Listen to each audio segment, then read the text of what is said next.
नमो नमः। भवतां सर्वेषां हार्दं स्वागतम्। आज हम महाकवि कालिदास विरचित रघुवंश के प्रथम सर्ग का अध्ययन करेंगे। इस वीडियो में दो भागों में इसको विभाजित किया गया है।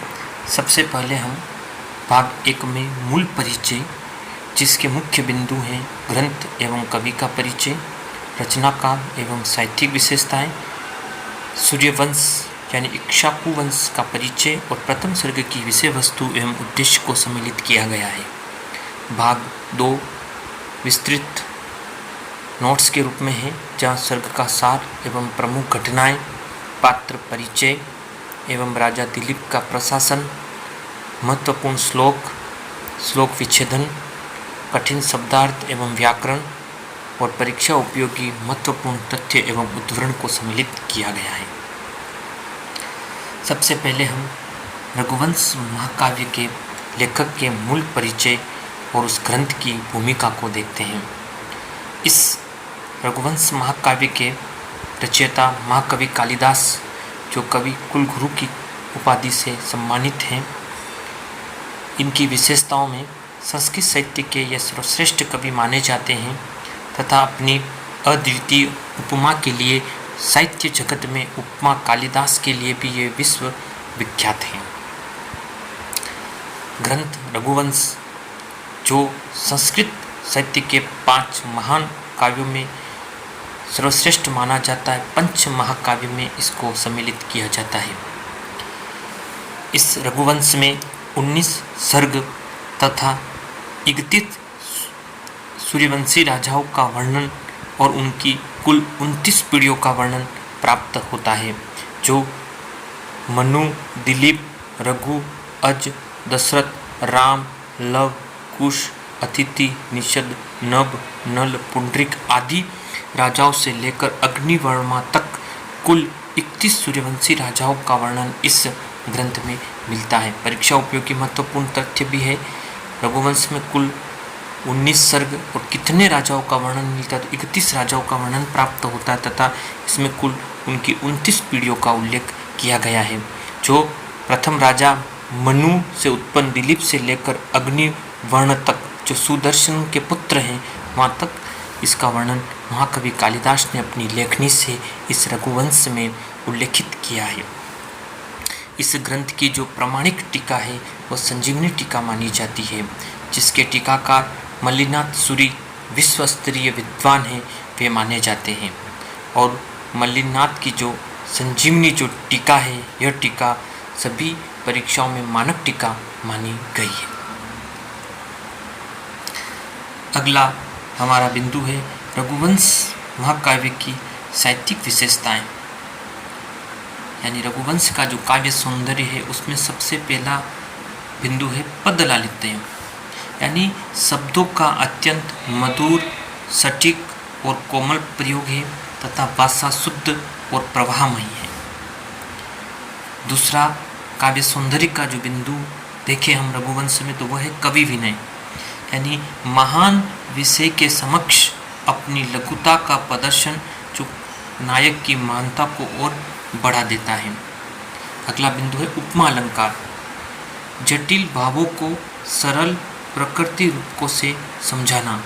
जैसे प्रथम श्लोक में ही रघुवंश के प्रारंभ में नमस्कारात्मक मंगलाचरण कर कवि किस तरह से उपमा अलंकार की छटा को उल्लेखित कर भगवान शिव और पार्वती की शब्द और अर्थ से तुलना करते हुए, उपमा देते हुए क्या कह रहे हैं, वागार्थो विव संप्रक्तो वाग अर्थ प्रतिपत्तिये जगतः पितरो वंदे पार्वती परमेश्वरो।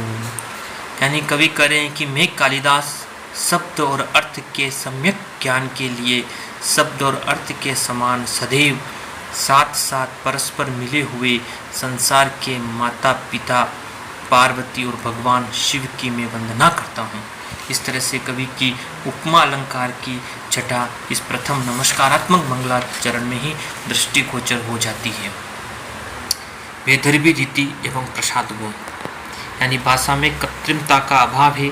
श्लोक पढ़ते ही अर्थ सहजता से ही हृदय स्थल में उतर जाता है। इस तरह से ये रघुवंश की कुछ साहित्यिक विशेषताओं को हमने देखा। परीक्षा उपयोगी महत्वपूर्ण बिंदु है। अगला है इक्ष्वाकु वंश यानी सूर्यवंश का वर्णन। यानी रघुवंश में जो 31 सूर्यवंशी राजाओं का वर्णन कवि के द्वारा किया गया है, जिसमें सबसे पहले सूर्य से उत्पन्न जो वंश के आदि पुरुष व्यवस्थान माने जाते हैं और उन्हीं से उत्पन्न व्यवस्थः इक्ष्वाकु वंश के आदि पुरुष से विद्वानों के द्वारा पूजनीय और जिस प्रकार राजा प्रजाजनों में प्रथम होता है, जैसे वेदों में ओम प्रथम है, उसी प्रकार से व्यवस्थ मनु इक्ष्वाकु वंश के आदि पुरुष ये उत्पन्न हुए और उनसे ही राजा दिलीप मनु के शुद्ध वंश में उत्पन्न आदर्श राजा और हमारे इस रघुवंश महाकाव्य के प्रमुख पात्र हैं।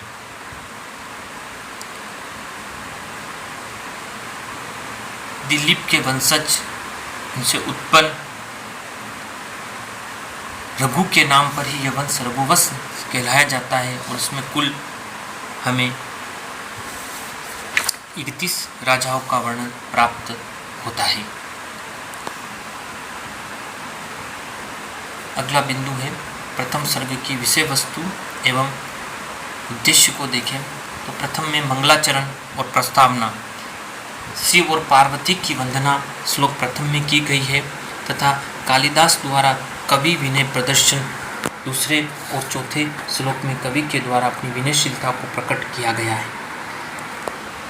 बाद में राजवंश का गौरव, इक्ष्वाकु वंशी राजाओं के 16 महान गुणों का विस्तृत जो वर्णन है वह श्लोक 5 से 10 में प्राप्त होता है।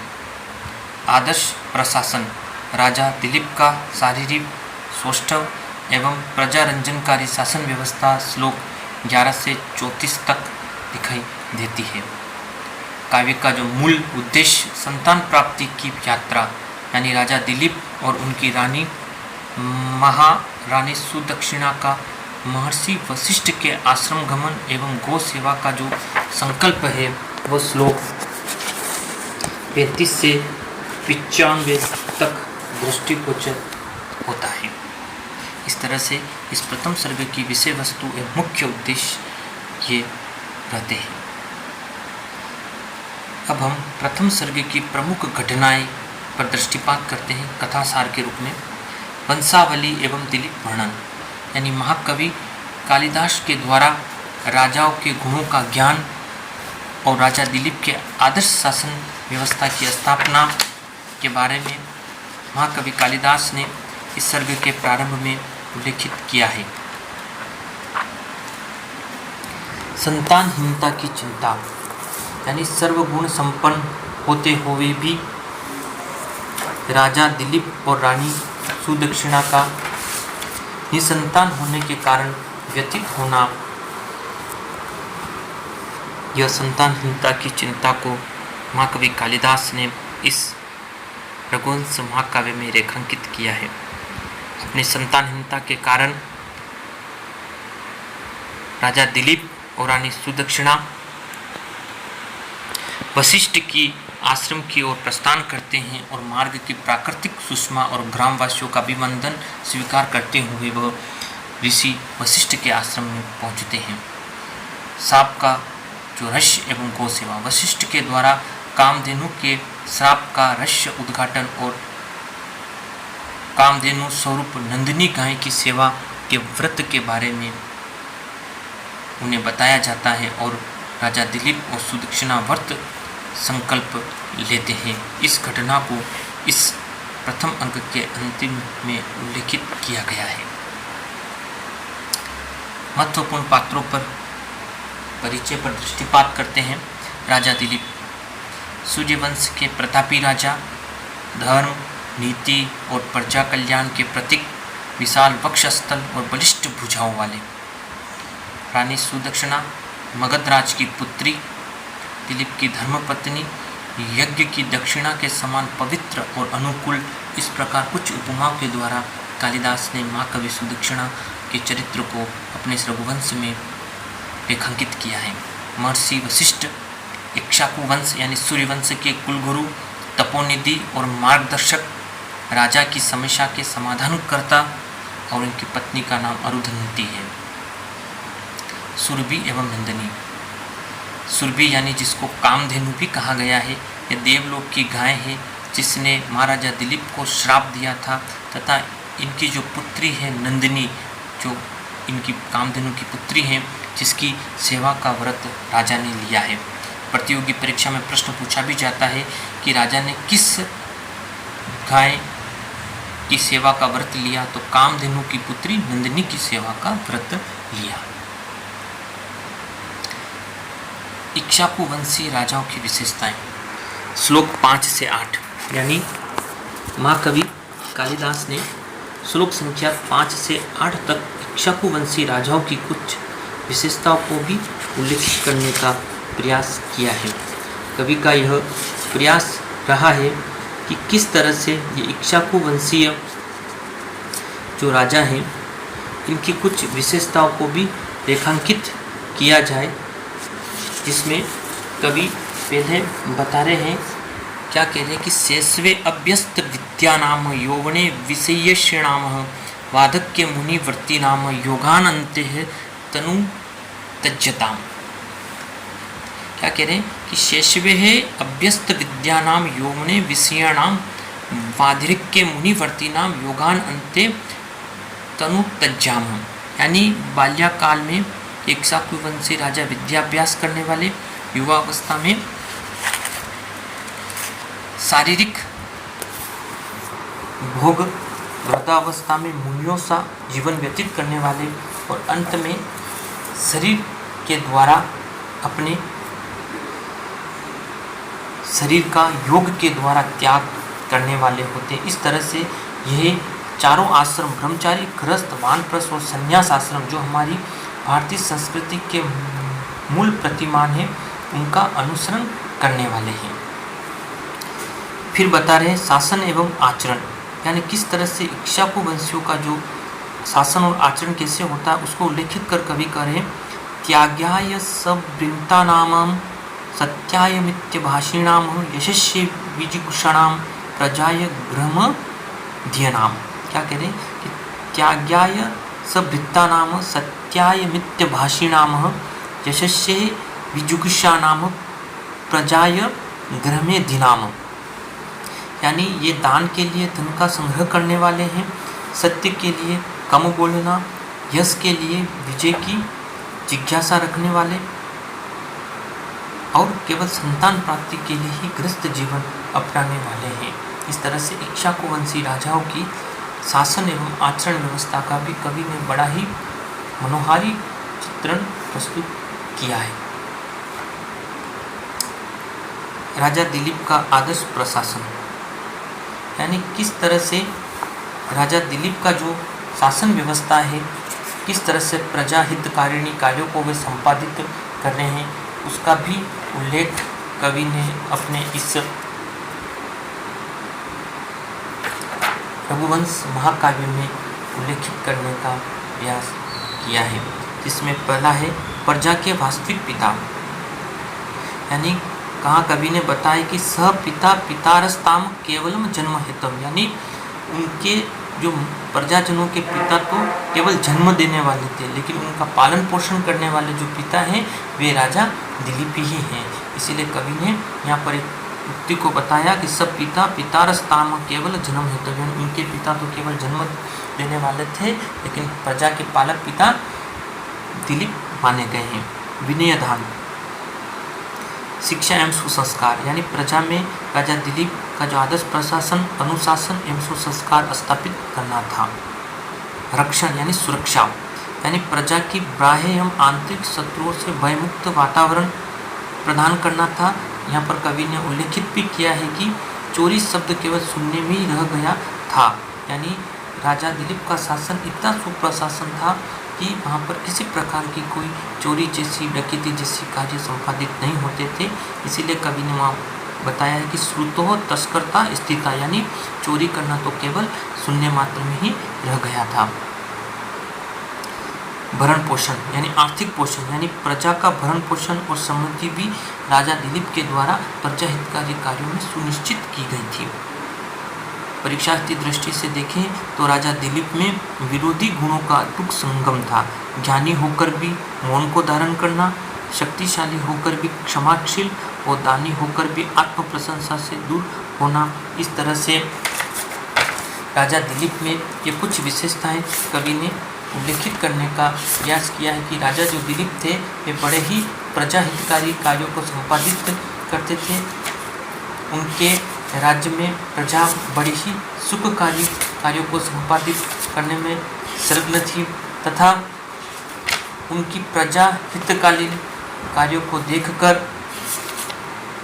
कवि कहते भी हैं कि ज्ञाने मौनम क्षमाक्षप्तो त्यागे सलाद विप्रयः गुणाः गुणा अनुबंधितात्वातस्य सप्रशवा इवः।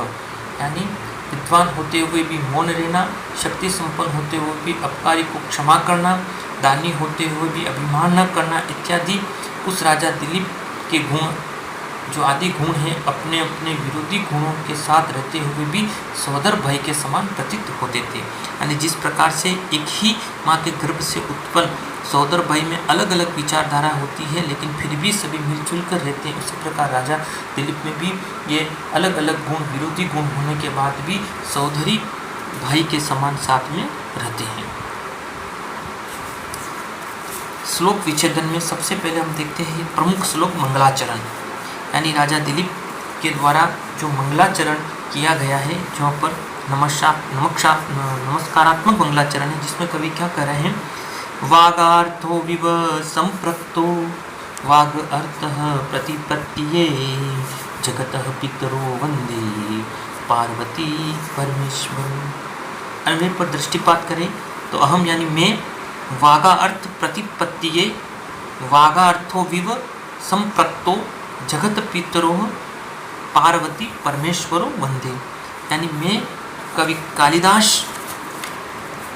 वाणी और अर्थ के सम्यक ज्ञान के लिए और वाणी और अर्थ की भांति नित्य सबद जगत के माता पिता यानी पार्वती और शिव की मैं वंदना करता हूँ।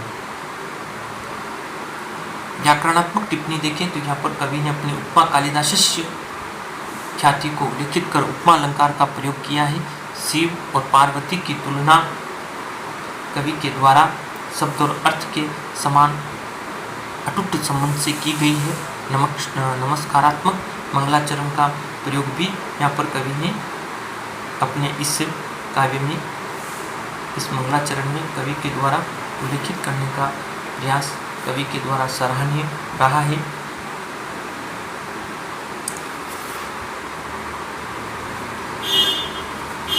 कवि विनय यानी कालिदास की विनम्रता को भी कवि ने श्लोक संख्या 2 और 3 में उल्लेखित किया है।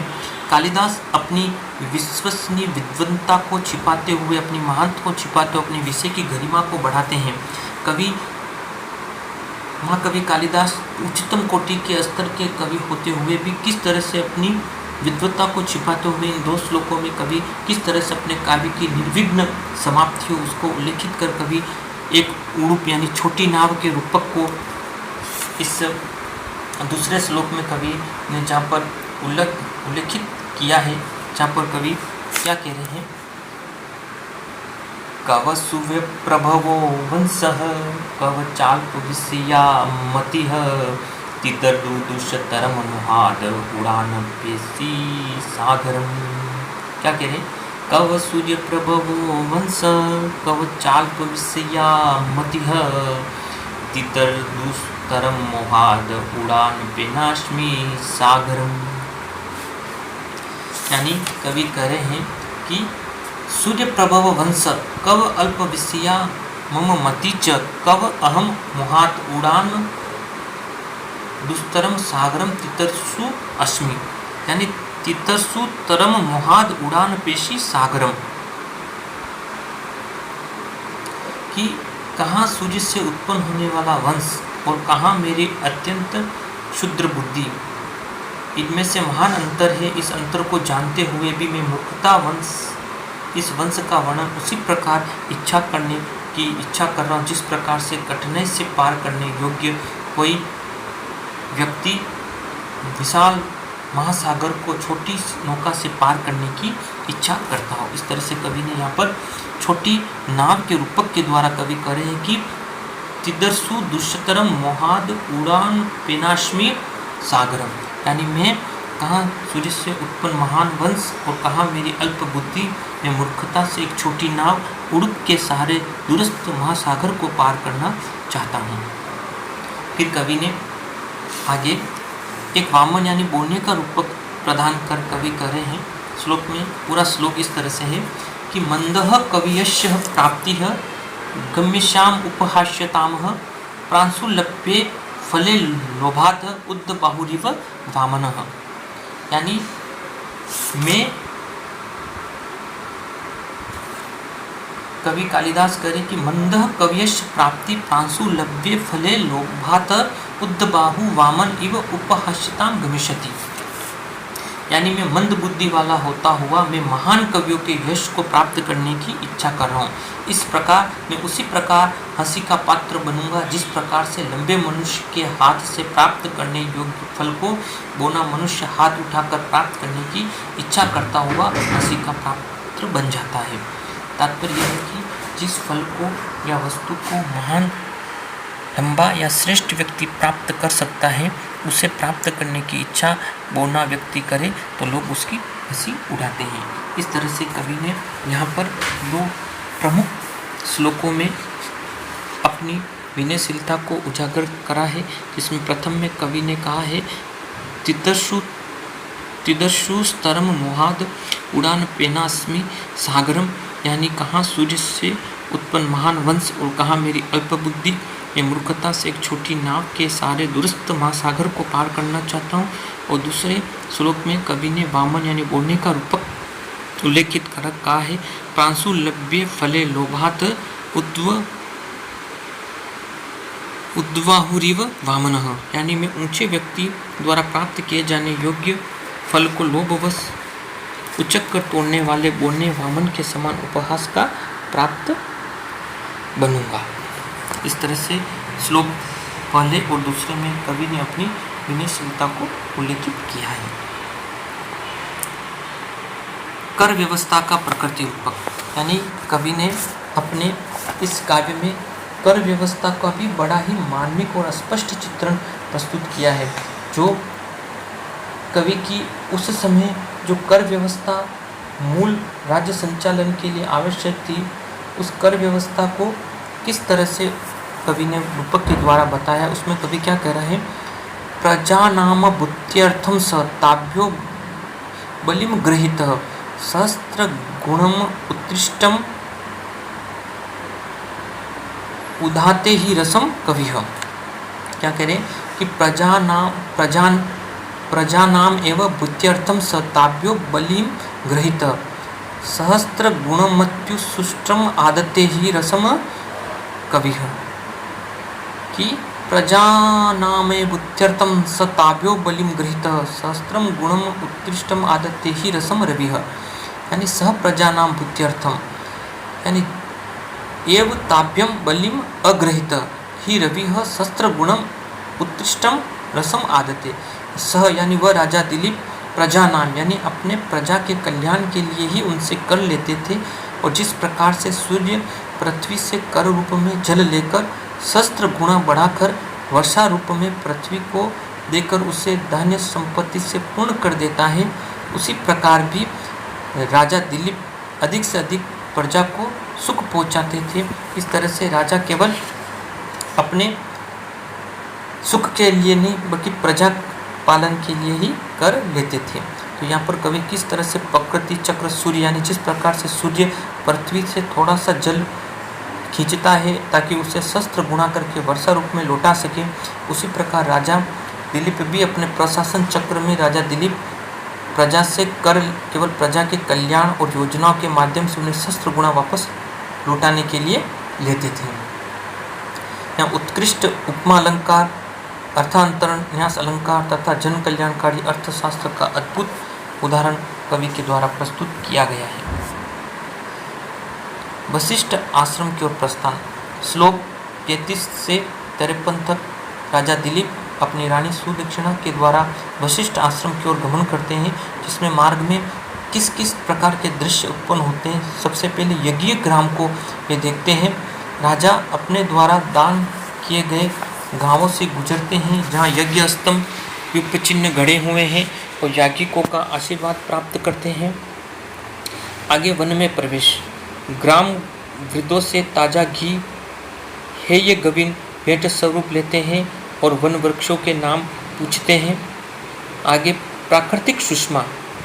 रथ की गड़गड़ाहट सुनकर मोर यानी सड़च स्वर में केका यानी ध्वनि करते हैं। पवन अनुकूल दिशा में बह रही होती है। और अंत में आश्रम दर्शन। समिधा और कुश लिए हुए तपस्वी लौट रहे हैं।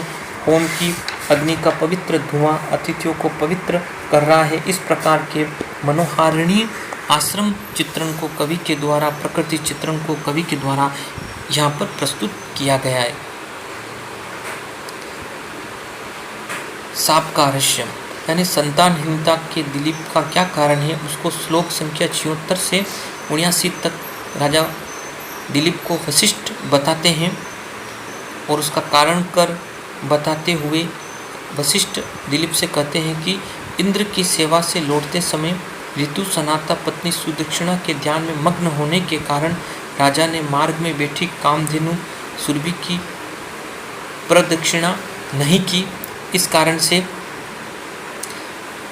कामधेनु ने राजा दिलीप को श्राप दे दिया कि जब तक तुम मेरी संतान की आराधना नहीं करोगे तुम्हें संतान नहीं होगी। और राजा ने श्राप क्यों न सुना, तो उस व्यवधान को उल्लेखित कवि बताते हैं कि श्राप देते समय कामधेनु की आवाज़ आकाश गंगा के जल प्रवाह और दिग्गजों की चित्कार के कारण राजा और सारथी उस आवाज़ को नहीं सुन सके। तो उस श्राप का जो परिणाम हुआ, यानी कामधेनु कहती है कि मेरी संतान की आराधना किए बिना तुम्हें संतान नहीं होगी। यहाँ पर कवि कालिदास ने एक बड़े ही सिद्धांत को बताया है कि पूजनीय व्यक्ति या वस्तुओं का अनादर हमारे कल्याण को रोक देता। कवि कहते हैं कि प्रतिबद्धनाति ही श्रेय पूज्य पूजा व्यतिक्रमः। इस तरह से इस महाकाव्य का जो गर्भ का जो रहस्य है, वो सांप का रहस्य श्लोक संख्या 76 से 79 तक हमें मिलता है। प्रतियोगी परीक्षाओं के लिए बड़ा उपयोगी ये दृश्य है। वशिष्ठ का निर्देश। नंदिनी सेवा का व्रत, यानी कामधेनु की पुत्री नंदिनी की सेवा उस श्राप के निवारण के लिए वशिष्ठ बताते हैं, जो श्लोक संख्या 81 से 89 तक प्राप्त होती है।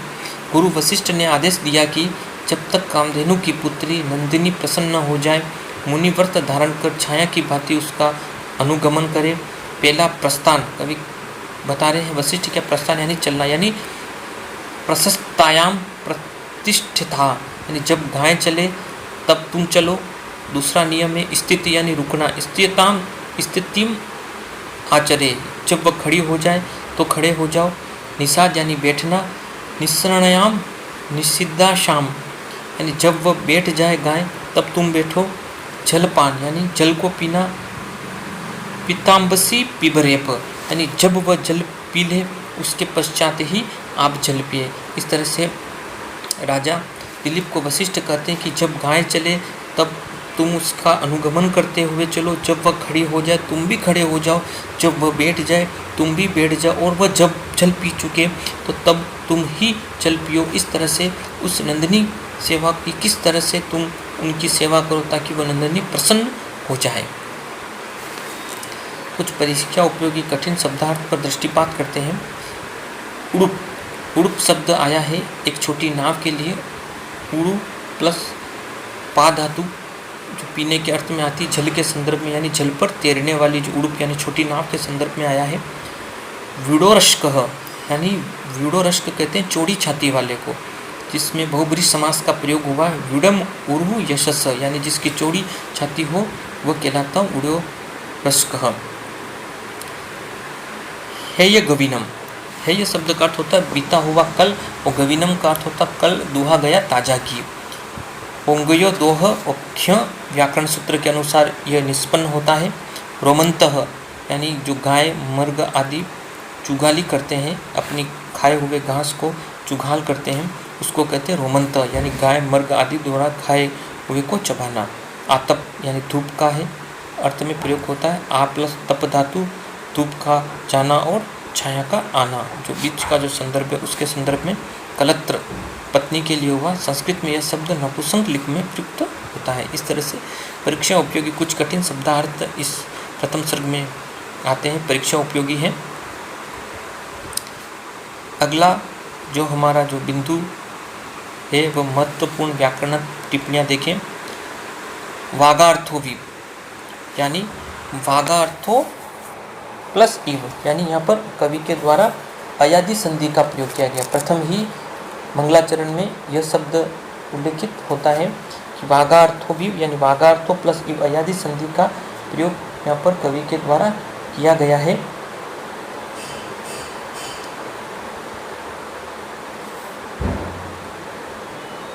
तथा वागार्थो शब्द में संधि के बाद इस वागार्थो शब्द में द्वंद्व समास का प्रयोग हुआ है।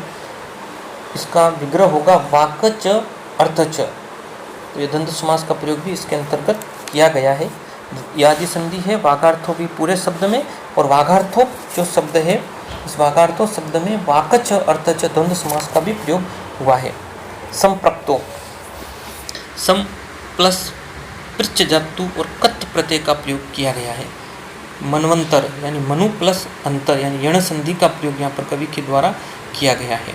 प्रमुख समास देखें तो जगत पितरो यानी जगतः पितरो षष्ठी तत्पुरुष समास का प्रयोग किया गया है। व्यूढ़स्कः व्यूढ़म उरु यशस यानी बहुब्रीहि समास है। चौड़ी छाती वाले के लिए व्यूढ़स्क शब्द का प्रयोग होता है। प्रजानाम एव यानी प्रजानाम एवः षष्ठी तत्पुरुष समास का प्रयोग हुआ है। परीक्षा की दृष्टि से देखें तो कालिदास ने पित्रोह यानी माता पिता शब्द में एक शेष द्वंद्व समास का प्रयोग किया गया है। माता च पिता च यानी पित्रोह जो शिव भक्ति की एकात्मकता को दर्शाता है, तो इस पित्रोह शब्द में एक शेष द्वंद्व समास का प्रयोग कवि के द्वारा किया गया। विग्रह है माता च पिता च। महत्वपूर्ण सूक्तियाँ जो कवि कालिदास ने इस रघुवंश में जो उद्धरण दी हैं उनमें देखें। हेमनः संक्षते हय अग्न्योः विशुद्धिः संयामकापिवाह, यानी सोने की शुद्धता या खोट की परख अग्नि में ही होती है, उसी प्रकार सज्जनों की जो परीक्षा है वह संकट में ही होती है। दूसरी उक्ति है स पिता पितरस्ताम केवलम जन्म हेतवः, राजा दिलीप ही प्रजा के वास्तविक पिता थे, उनके जैविक पिता तो केवल जन्म देने के कारण थे। और अंत में एक उक्ति और है प्रतियोगी परीक्षा के लिए उपयोगी है। प्रतिबध्नाति ही श्रेयः पूज्य पूजा व्यतिकर्मः, पूजनीय व्यक्तियों का आदर न करना कल्याण के मार्ग को बाधित कर देता है। यह कवि ने श्राप के संदर्भ में बताया था। जब कामधेनु की कभी सेवा न करते हुए राजा दिलीप शीघ्र अपने घर पहुंचने की जल्दी में चले जाते हैं, तो किस तरह से नंदिनी उनको श्राप दे देती। उसीलिए कवि ने यहाँ पर बताया कि प्रतिबध्नाति ही श्रेयः पूजा व्यतिकर्म, यानी पूजनीय सम्मानित व्यक्तियों का आदर न करना, उनका सम्मान न करना कल्याण के मार्ग को किस तरह से बाधित करता है, उसका बड़ा ही उल्लेख कवि के द्वारा यहाँ पर किया गया है। परीक्षा उपयोगी कुछ त्वरित तथ्यों पर हम दृष्टिपात करें सारगर्भित रूप में। इसमें कुल श्लोक प्रथम सर्ग में 95 श्लोक प्राप्त होते हैं। प्रयुक्त छंद सर्ग, इस प्रथम सर्ग के अधिकांश भाग में उपजाति छंद का प्रयोग हुआ है तथा सर्ग के अंत में अनुष्टुप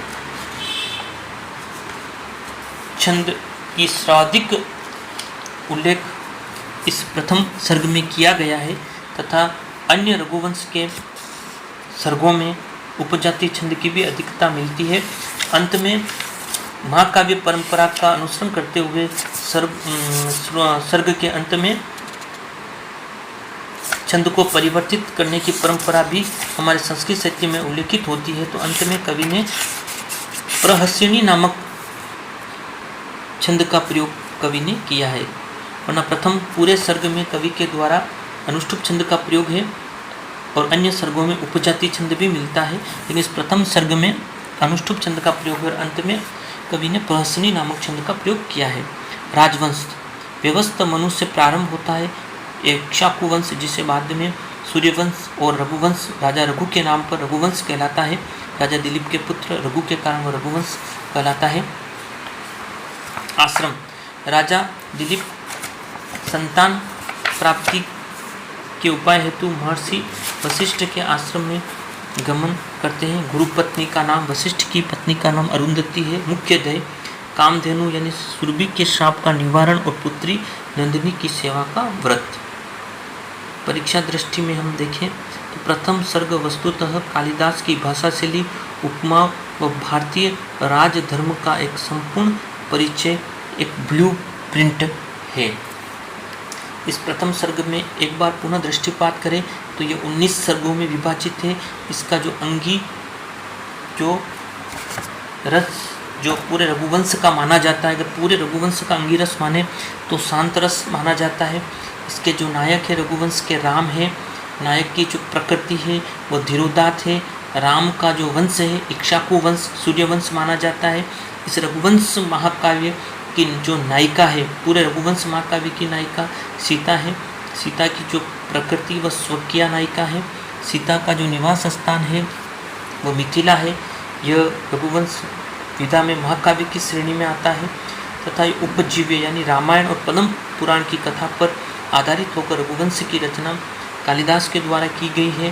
पूरे रघुवंश में 1569 श्लोक हैं।